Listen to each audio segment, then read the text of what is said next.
Hi, I'm Dan. And I'm Clara. And today we are reviewing the pilot of Netflix's The Haunting of Hill House. It is a horror show for the Halloweeny times. And I forgot the pumpkin was there. And Clara is nothing if not horrific. So I have her here. That's true. She read the book. Yeah. She wrote the book on it, or at least read it. Yeah, I wrote it. What did you think? So we just watched the pilot to see is this what we want out of this show? It's been getting really positive reviews. I saw the trailer and was like too scared to watch the show, but Clara wanted to do it, so I did it. and you lived through it. I lived through to tell the tale. With Luigi's help. Yes. What did you think? Spooky. I mean, much scarier. I'm trying to think if I've seen another TV show that had that same horror movie feel. There are definitely scary shows out there, but this had that horror. Yeah, so I mean, have you watched American Horror Story? Yeah.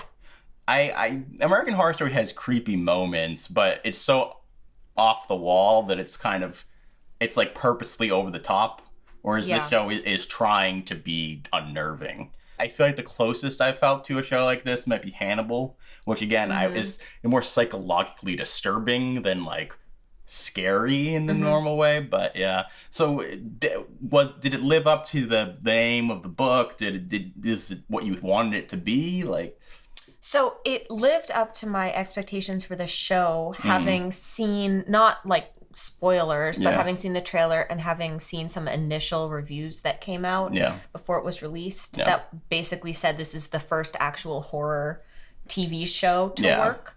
And I think that is true. It sets out to be a horror show, and it is, which is pretty cool. Yeah. As far as the book is concerned, I think I'll need to see the whole show to sort of know how it fits into the book at all. Yeah, because you were saying the book isn't even about a family. No. Yeah. No. Yeah. Without spoilers, can you give like a 2-sentence synopsis of the book? A paranormal investigator gets a group of some people who have had paranormal experiences along with someone who is the inheritor of the house. But who doesn't live in it, to stay in the house with him to do a sort of paranormal investigation. Because it already has, like, a mythology behind it. Yes. Okay, interesting. So, they clearly are taking aspects of it, but really going in their own direction. And you said that this author is, like, a storied author who's written a bunch of stuff, and they're taking various inspirations from their work. Yeah, so I mean, a lot of the characters have names from the book. Yeah. I've read online that there are sort of little hints of various pieces from her work. I mean, certainly the house itself fits the description of the house, and the show opens with language from the book. Like it is the book, sort of. No pun intended.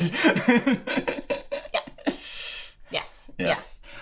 So I'll say, as someone who like wasn't really planning on watching it, I was both intrigued by this pilot and also slightly let down. I would agree. So I finished this pilot, and I'll say I finished it saying, I am going to keep going. It intrigued me enough that I want to keep going. At the same time, it was a tough pilot. So pilots in general are their own specific animal that, we spend a lot of time critiquing on this channel, which is like, it has to set everything up. It automatically has to have a lot of exposition. But the most important thing is that it has to leave you wanting more. And despite all the exposition, despite all the explaining, be an enjoyable ride. And I felt like I spent a large amount of this pilot trying to understand how all the pieces are fitting together in a way that was not particularly enjoyable. But because I felt like I was spending more time trying to think about the plot than like live in the world and like really experience these characters, and it was jumping around from character to character so quickly and from time period to time period that I wasn't soaking in these characters as much as I want it to be. Yeah. I would absolutely agree with that. And I think it actually is striking to me that there's such a lack of a main character. Yeah. And in part that's because, no spoilers, but in the book there is a main character, and that's how the plot works. Okay. It is her mind becoming sort of changed by the house. Okay. Now they could get into that here. But it's difficult having how many kids do these people have? So many. 5. Yeah. So, and they all seem to be main characters. Yeah. Even though Stephen could be called the main character, but he... Yeah. I don't know. Yeah, I would say if you, at least of this pilot, I would say Stephen is the main character. Because the only arc we really see is him as this, scientific man of science guy seeing his first apparition. Don't call it supernatural, though. Call it preternatural. So, yeah, I don't know if maybe each episode will maybe focus more on a different kid, or if he'll always be, like, the focal point. Yeah. I could see it jumping around where, like, next episode is Luke's episode or something like that. Right, me too. And especially because they have, like, the classic, like, flashback device where they could, now we get, like, the breadth of it all, they could focus in on one person's flashbacks if they wanted to. But the device of jumping back and forth through time is interesting because, especially as someone who is just recently rewatching some stuff from It, and it's obviously, it's not jumping back and forth, but it has the same effect where I know that chapter 2 is about the adult version of these characters, but I'm getting attached to the young versions of these characters, and I'm like, well, but what's happening with you doesn't really matter. And so, like, I will say one thing that I think was smart about this pilot was within the pilot already addressing that the mom is gone by the end of the flashbacks. Like, we kind of know where the flashbacks end, we just don't know how they got there. Yeah, I agree that makes a big difference in terms of wanting to watch more. Yeah. Because I can't say, oh, well, duh. Yeah. Yeah, because they didn't leave it too open-ended. It's more... and I think that, honestly, I would say the best scene, especially as far as horror in the pilot, was the dad and Stephen, like, preparing to go out the door. As far as, like, the buildup of the dad is acting so erratic and you're in Stephen's head and you're like, I don't know what's up, but my dad is freaking out. And that's something that I feel like a lot of people can relate to. And that scene of there's something outside the door, but you don't know what. And there's not really you know that it's not going to come in. Yeah. But you know that there's a threat outside is one of the most absolutely chilling parts of the book. So that is from and they executed that really well in a very different way. But it's like classic horror done incredibly well. Yeah. Instead of seeming silly or trite, which is, I think, a good. Yeah, because and that's the thing is, I think that the tone of this show, especially for someone like me, is going to go a lot farther than, like, the end of this pilot where you see the creepy ghost, where I'm like, that doesn't really do much for me personally. I'm like, that just seems like silliness in a way. But the tone, it keeps you increasingly on edge, even though, honestly, it isn't that scary a pilot. Like, I was expecting it to be scarier, honestly. Now I know that the jump scares escalate. Yeah. I've read that. I know, like, I read... It's like some later episode people talk, like, there's this one jump scare that has everyone talking about how it, like, made them physically ill. Yeah. So, yay. I don't really like jump scares. I like the atmosphere. And I think they did the atmosphere well. I think the set design, the color correction. The opening credits. Yeah. My favorite. I love that. Those opening credits, that is what like, atmospheric horror is. Especially this haunted house. That's a haunted house. Aesthetic. And I think part of the thing is, so I was about to say all the actors do a good job, but at the same time, it kind of comes back to what I was saying about It, where I am more interested in the kid characters, and the adult versions feel kind of bland. Like seeing young Stephen dealing with his dad and not knowing what to do, like, even in the court, all the court stuff and everything, that's more interesting to me than, like, this prickish older Stephen. Yeah. That said, I think that the best scene as far as character goes is the scene about Stephen writing the book and his sister freaking out at him, and sort of the whole family dynamics are intriguing. I think the dynamics are in some ways more interesting than the characters themselves. I would agree. Yeah. I would agree, and it'll be interesting to see over the course of the show, whether the characters themselves get more interesting, Yeah. and especially as we get to know them more, just because there are so many of them. Yeah. And I'm trying to think back to some of the other I'm trying to think back to the pilot of Lost. Yeah. I guess is what this reminds me a lot of, is there's like this spooky stuff that's happening and it's very atmospheric. And then there's just tons of people, but they focus so much on Jack. Yeah, you have a central character, and then these other people are sort of peppered in as, ooh, we'll get back to that sort of thing. And I understand this. I mean, this isn't that, because this is about the family. Right. So, like, you have to be like, these are the family dynamics. And that is a tough order. But in some ways, like, I do think I finished this episode and I could never watch it again. I wouldn't be like gnawing at me that I didn't keep watching. It wasn't scary enough to be like, I need to watch this for a scare, and it wasn't fun enough to be like a fun scare thing. So it's more just intriguing and like, and like the hope or the promise of more fear to come.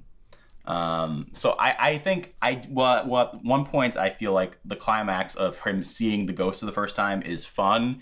It should have had more of a horrific hit, I feel like. Yeah, but I do think I think we were both sort of questioning after we saw the pilot whether we would want to keep going. Yeah. And I would absolutely, like, it would be one thing if we hadn't just watched this on a whatever day this is, Tuesday. Yeah. If we hadn't watched this on a Tuesday and we'd watched it on a Saturday, I think I would have watched it all, right? And they release it on a weekend for a reason. And it's much harder to watch one episode at a time. This is clearly meant to be binged. Yeah. So if you haven't seen it yet, but you're watching this, binge it. Well, the thing is, I'll be interested as I keep watching, but like, it doesn't feel like the kind of show that I want to binge though, because it's like, it's depressing. So it'll be interesting if it becomes, and a lot of this is personal taste thing. But you had a few criticisms. You were talking about sort of the dialogue didn't really hit you, right? Yeah. So the dialogue was, it seems, I really like things from the 50s and 60s and 70s, and I really like language, and the book, I want to say it's like late 50s or 60s. It feels like the writer set this in the 60s and then decided, no, it needs to be modern. It's a Netflix show. Yeah. And so modernized it, but didn't modernize a lot of the dialogue. It feels like how my grandmother talks. Interesting. Almost. Does that make sense? See, now, you said that, and I was like, I can see that. What I just felt like I was watching because I don't know that I would specifically hear that dialogue and think a specific time period as much as I would think sort of quaint. And to me, I see it as like a stylized choice of like, we want to be gothic and like, not like... I think that's probably what it is. Yeah. Like, we want to be almost timeless in our haunting, like, but at the same time, they have to sound like real people, and I do agree that there are a few lines here and there where they just don't sound natural. Right. I mean, so the idea of using the word see as a phrase, like, but if you do this, see, like, I don't know anyone our age who speaks that way. I don't know anyone under the age of 60 who would say, I'm not sure I know anyone under the age of 80 who would say that. Yeah. So... And there, it was like, I hope she's well, or something, stuff like that. Yes, I hope you are well. Yeah. I mean, it's difficult. And we were talking about what time the flashbacks are in. Yeah. And I was saying it has to be 80s because they're not that old. Yeah. And especially Luke. Yeah. Looked like he was only a couple years older than us. Yeah. But then if it's the 80s, like, it's very difficult. And then you have this like housekeeper character who's dressing in clothes that would have been outdated in the 60s. Yeah. Right? So it feels very much like it's set in the 60s, but then they decided to do it in now, which is true to the adaptation, to be fair. I mean, the thing is, a lot of horror things try to be sort of timeless. I just think it's a little bit more complicated when they're literally in time, like where time periods are an important aspect of the plot. Like, I like the movie It Follows has stuff where it's like it has aesthetics that feel like maybe like the 80s or the 60s or whatever, and the color palette and some of the clothing, but then they're also using some tech that like we don't even have now. And so that's like, it's purposely meant to feel sort of like, you know, out of time. But this is specifically, this is this period and he has his iPhone now. Like, you know, like, so I need my iPad, right? Yeah, like there are a lot of things that are saying this is a modernization. Yeah. But then it falls out of time again. Yeah, and that would be my one my one critique is that I agree that they're going for the sort of timeless gothic horror. Yeah. And I think they're achieving that, but maybe it's also just my like proclivity towards historical drama. Yeah. So I want it to be set in the 60s. Yeah. Well, the other thing is I think that some of what ties into what you're saying is I also think they had a lot of monologues that added to the feeling of this is written.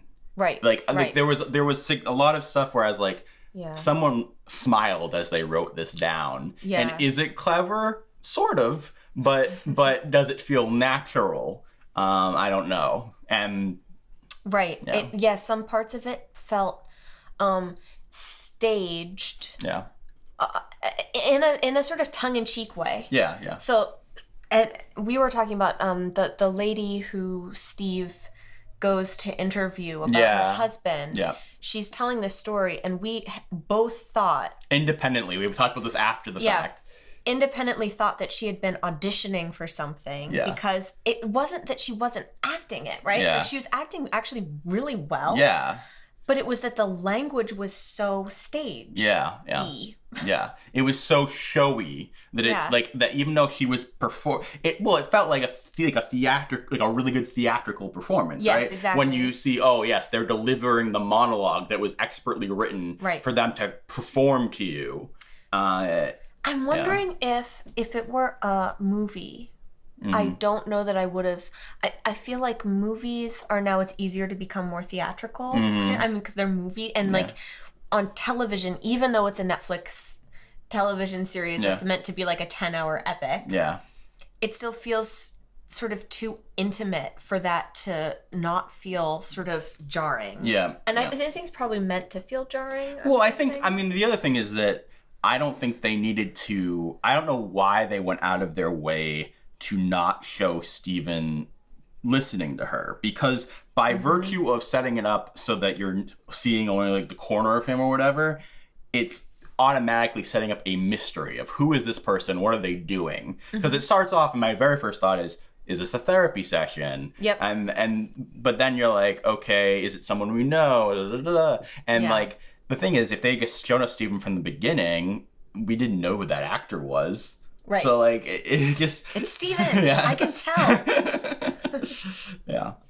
Any last things? Because I want to kind of wrap this up. I know it's supposed to have an incredible finale. I think I will watch it. I think I will probably end up binging the rest of it. Yeah. I don't think I can watch it in separate episode chunks. Yeah.